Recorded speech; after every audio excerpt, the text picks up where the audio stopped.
We've got a jam-packed show for you here on Seahawks Today. I am your host, Will Ortner. We're going to be diving into the latest news around Shouldergate, what I'm affectionately calling Drake Maye's shoulder injury. We have a brand new update on that, so I want to make sure that you know everything that's going on with the opposing team's quarterback. And then we got to dive into some head coach opening talk. Unfortunately, I came on here yesterday a couple of times this week actually already saying that Klint Kubiak, I think he's going to be in Seattle in 2026. Then some crazy news happened over in Denver, and now I am officially worried. I know some of you are going to say, hey, it might be too early to talk about Kubiak, but you know what? I'd rather be proactive instead of being reactionary. If you've been living under a rock the last couple of days, you probably did not see this tweet from Pro Football Doc, where essentially he outlined the possibility of Drake Maye having an injury to his throwing shoulder. This was right after the game, or ended up being on Monday, and he said that Drake Maye clearly had an issue. He was dealing with some sort of injury on his throwing shoulder. Now, he didn't know the exact diagnosis for what that was going to be, and we started to get more and more information that trickled out after this, of course, and we're going to let you know exactly what type of injury that Drake Maye has, or at least what it could look like and the impact it could cause for the Super Bowl 60. Before we do that, I want to give a special shout out to my guy, Christian Malley. He is an absolute real one, a beast. He went on Twitter and shared our video from a couple of days ago on an early preview for Super Bowl 60. I want to say thank you so much to Christian. And if you want to be like Christian, have an opportunity to get shown on the show today, or have me respond to you on Twitter or on Instagram, share today's video. If you go in, you share today's video just like Christian, I'll make sure that I get you a shout out. All you got to do is tag me in that shared post. Thank you, Christian. Thank you to anybody else who wants to do that. When we look at Drake Maye's injury, we can kind of decipher through some of the talk from Vrabel and from Drake Maye that there is clearly something going on with that shoulder by the fact that they tried to deny that no one was 100% healthy, or they tried to deny that Drake Maye was really suffering an issue, right? There was clearly a thing that was bothering him with that shoulder. It has been clear that he is not 100% healthy. And the way that Vrabel and Maye kind of tried to deflect what the issue was essentially, well, no one's 100% healthy. Sam Darnold has an oblique injury. You look at Charles Cross, he has a foot injury. You look at some of the guys over on the Patriots, Spillane, he's dealing with an ankle injury. Landry's dealing with an injury. So the whole kind of push by Vrabel was essentially, oh, don't worry about it. Everybody is hurt. Drake Maye then went on WEEI Afternoons, a local radio show in that Boston area, and he had this to say about the potential shoulder injury. I'm feeling good. We've got some extra rest, and I'm feeling good and ready to go for the Super Bowl. He was asked if he could be limited in practice or in the game, and Maye said, I think it's too early to say. How is that going to affect his performance? We're going to dive into that in just one moment, but I got to let you know about the mob mentality shirts that we've got here on Seahawks Today. We got a black one. We've got a navy one. You've seen me wear the black one on quite a few different spots. Only $34.99. The thing is freaking sweet. But I have to let you know, if you're just a viewer of Seahawks Today, you probably don't realize that Patriots Today also has a shirt. And right now we are in a t-shirt sales battle, and Patriots Today is absolutely whooping our butt. So if you haven't had an opportunity to grab that mob mentality t-shirt, go in and do so right now. The link's going to be in the comment section as well as the description. Don't let Patriots Today beat us. I've heard enough from those guys who support that team out there, and I'm just tired of it. I'm tired of having to hear from the massholes about how successful they are and how everyone else isn't successful. So grab your t-shirt. Help us beat Patriots Today. Thank you guys so much. The injury to Drake Maye's shoulder is clearly going to affect this game, no matter what the Patriots want to say. Now, do I think that by the time we get to that ball game, 10, 11 days from where we're at right now, I think that Drake Maye will feel a little bit more comfortable. He will feel a little bit better about where he's at as a player and as a quarterback. But it is important to note, anytime you're dealing with an injury to your throwing arm, it's only going to lead to more wear and tear. Drake Maye's only going to be able to get healthier and healthier by time off and rest. So yes, because of the extra week, he will be probably better than he would be if he were to play this Sunday. But to sit here and say that he's going to be 100% ready to go, I just think that that is foolhardy. When I look at the advantages that the Seahawks are going to be able to get from this shoulder injury, there's really three big ones that I want to touch on. The first, Drake Maye is going to be limited in this matchup. How limited? I can't tell you exactly what that number is going to be, but you can look at the stats from how well Drake Maye has been performing this season, and in the regular season, it's pretty clear why he was an MVP candidate. It's not that hard to look at how well he performed during the regular season, over 4,000 yards. His advanced analytics are even better than the numbers that we have here on the screen. Very high EPA. He's high touchdown number, low interception number, and it's very clear why he was an all-pro. He was playing at the top of his class. He took a team that wasn't supposed to be very good and got them not just into the playoffs, but got them into the Super Bowl. But what I do find fascinating is when he was on WEEI, Drake did end up saying that his shoulder injury wasn't kind of like what Pro Football Talk had said, where he took a big hit. It was more of an accumulation of throws and hits throughout the year. Well, is that affecting him in the playoffs? When you look at his playoff stats, I would make the argument, a strong argument in my opinion, that it clearly is. You can see his completion percentage is significantly down when you look at the attempts to his completion rate. Right now, it's hovering just above that 50% mark. Now, he's gone against three really good defenses, but at the same time, he was going up against halfway decent teams most of the year, and he was struggling. The interception to touchdown number, it is way up, and his yardage is way down.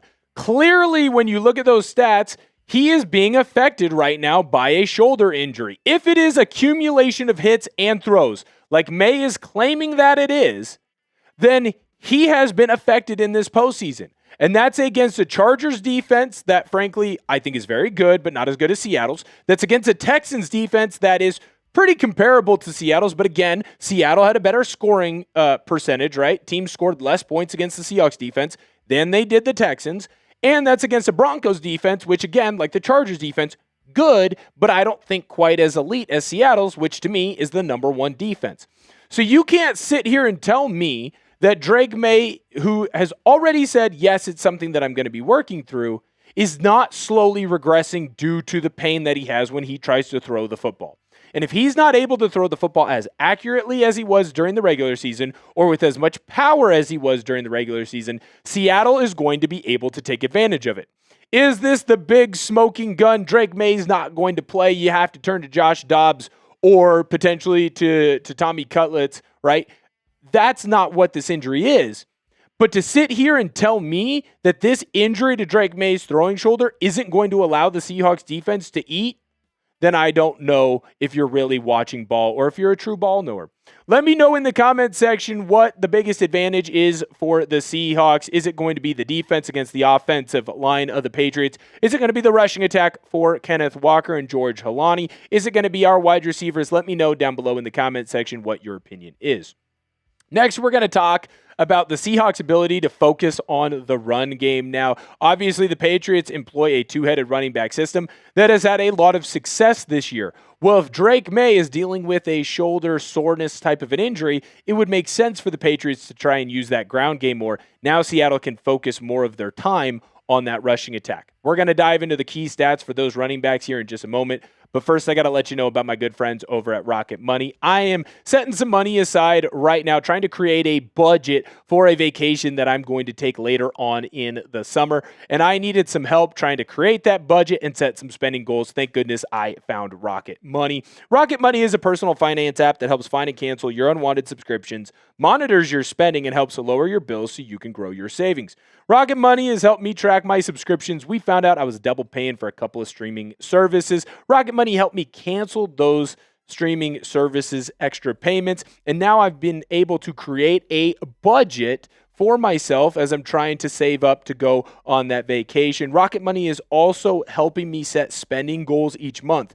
Now I'm spending a little bit less, saving a little bit more, and placing that money into that budget for that vacation so I can have the most fun while I'm on vacay, and that's what everybody just wants to do. Shout out to Rocket Money. Thank you guys so much. Let Rocket Money help you reach your financial goals faster. Join at rocketmoney.com/SeahawksChat. That's rocketmoney.com/SeahawksChat. rocketmoney.com/SeahawksChat. When you take a closer look at the running back duo in New England, obviously Ramondre Stevenson and Travion Henderson have had a pretty stellar year. And what's impressed me the most is as the season has gone on, Ramondre Stevenson continues to get better and better. And so does Travion Henderson, to be completely honest. Both of them at any moment can have a big play explosive. And I think you're going to see the Patriots really lean on that rushing attack and that run game because it's what they've been doing in this postseason. They are a team just like the Seahawks where they want to have a balanced attack and they trust their quarterback to come up with big plays when needed. But if the Patriots are going to run the football, even if it is just 10 times more, 5 times more in this matchup to kind of save Drake Maye's arm, I think the Seahawks can really take advantage of this because now you can add one more guy into the box. Or you can have a guy like Nicky Minwari or Devin Witherspoon run first on their progressions. What does that mean? That means they are reacting to run first, getting back to pass second. And I think that Seattle can really have some big stops with that rushing attack in this matchup because they know that New England is going to have to run more. The last advantage that the Seahawks are going to have, and frankly they were going to have to begin with, is the ability to unleash the pass rushers. What do I mean by that? I mean that this offensive line for the New England Patriots has been pretty suspect. Odafe Oweh had a fantastic game against the Patriots, had a couple of sacks, couple of big hits, forced some turnovers. Will Anderson Jr. had another good game as well. Now, it wasn't quite as good for the pass rushers over in Denver, but at the same time, that game was a blizzard. Hasn't been a great year for this Patriots offensive line without a little bit of weather luck. I'm not saying that I think Will Campbell is not a good offensive lineman and will not be a good offensive lineman as he continues to progress, but he has clearly had some issues with long-armed defensive pass rushers. To me, that's DeMarcus Lawrence. That's Uchenna Nwosu. If this D-line can eat and get after Drake Maye, he's not going to be able to throw the football away with as much power. Maybe that leads to more interceptions, but more importantly, it allows the pass rushers to know that if they go after Drake Maye, they go after this offensive line, they could come up with some big key sacks or for some big key turnovers. Make sure that you come on in and hit that sub button. We are losing to Patriots today in our sub battle as well. We are exploding as a channel right now, but the only way to make sure that we explode more than what the Patriots are doing is by coming in and hitting that sub button. If you have a friend that loves the Seahawks and they're not subscribed, make sure you hold their feet to the fire. Hit that sub button. The bigger of a channel that we have, the more fun that we can have here, more videos, more content. The next thing that we're going to talk about was some head coaching news, and it's important to talk about the Las Vegas Raiders and who some of the candidates they are targeting. It seems pretty clear that they had zeroed in and locked in on 2 candidates, one being our offensive coordinator, Klint Kubiak, and the other being the Broncos passing game coordinator of Davis Webb. Now, it did seem like after this quote from Adam Schefter that the Raiders were going to make a move, and they were going to make a move quick. Schefter said this on the Pat McAfee show. I would like to think that we will have all these head coaching jobs filled this week. He said that on Monday. I wouldn't be surprised if there were no jobs left by Wednesday. To me, that then means that Klint Kubiak is safe because Kubiak cannot agree to a job with a team. He cannot be hired until his season is done. Kubiak's season will not be done until, obviously, Super Bowl Sunday and Super Bowl 60. So, if Kubiak's season isn't done, that clearly means that somebody else would get hired, and all signs were pointing towards Davis Webb. In fact, our Raiders host here on Chat Sports, Mitchell Renz, was very much locked in and expecting at any moment that Davis Webb would end up being the new head coach over there. Then Diana Rossini ruined my day. She said that the Broncos have fired offensive coordinator Joe Lombardi per source. Now, what would be the reasoning for that? What does this have to do with the Seahawks, Will? This is horrible because if the Broncos are moving on from Lombardi, it seems clear to me that they are going to upgrade and promote Davis Webb. He would go from being a passing game coordinator to being the offensive coordinator. And it would make sense, too, if he's going to become the offensive coordinator, that Sean Payton would give up play calling duties because that is what Davis Webb would want. That is a good enough reason for Webb to look at the Las Vegas Raiders job and say, no, thank you. I would like to stay here in Denver and continue to improve myself and improve as a coach. If Davis Webb isn't the guy and the Raiders wait, and they wait, and they wait, to me that means they're locked in on one guy, and that would be our offensive coordinator. Now, does that mean the sky is falling? Does that mean it's the end of the world? No, of course not. And of course, Kubiak is going to be focused on going out and winning a Super Bowl. But I'll tell you right now, I would love to see him back in Seattle next year, because you would get continued growth through this offense, which has gotten better week after week this season. But more importantly, you would have a proven OC that has shown how much success he can have. And now Seattle would have to take a risk and go and hire a new offensive coordinator. I trust Mike McDonald to get that hire right, but right now it does kind of feel like Kubiak might end up in Las Vegas next year. I want you to get your crystal ball out and go and predict it for me down in the comment section. Will Klint Kubiak be a head coach in 2026? Yes or no? If he is a head coach, of course, that does mean he will not be in Seattle. Let me know what your opinion is down below in the comment section. I already shouted out my guy, Christian. Really appreciate him and everything that he's doing. If you want to get a shout out on the show, you want me to respond back to you over on Instagram or on Twitter, share this video out on social media. I will make sure that I am locked in and I will get your shout outs as well. Thank you guys so much for tuning in to today's video. Hit that sub button if you haven't already. Got a ton of great content ideas that are going to be coming out throughout the week. You do not want to miss out on those. Thank you guys so much for tuning in, and I'll catch you guys next time.